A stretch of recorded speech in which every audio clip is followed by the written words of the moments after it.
Without me providing the translation, I am pretty sure you can already tell what these sentences mean.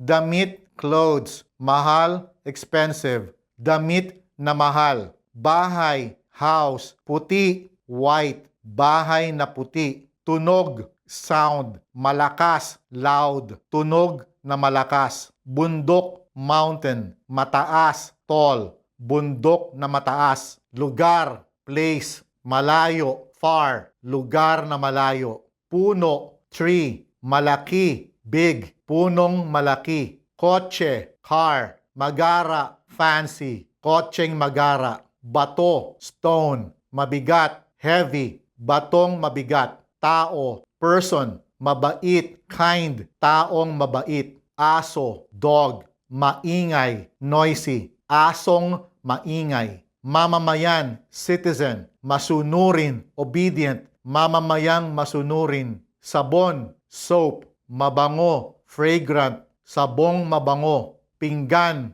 plate. Malinis, clean. Pinggang malinis. Sampayan, clothesline. Mahaba, long. Sampayang mahaba. Upuan, chair. Komportable, comfortable. Upuang komportable. As you may have noticed, choosing which ligature to use is fairly straightforward. It really boils down to what is phonologically natural.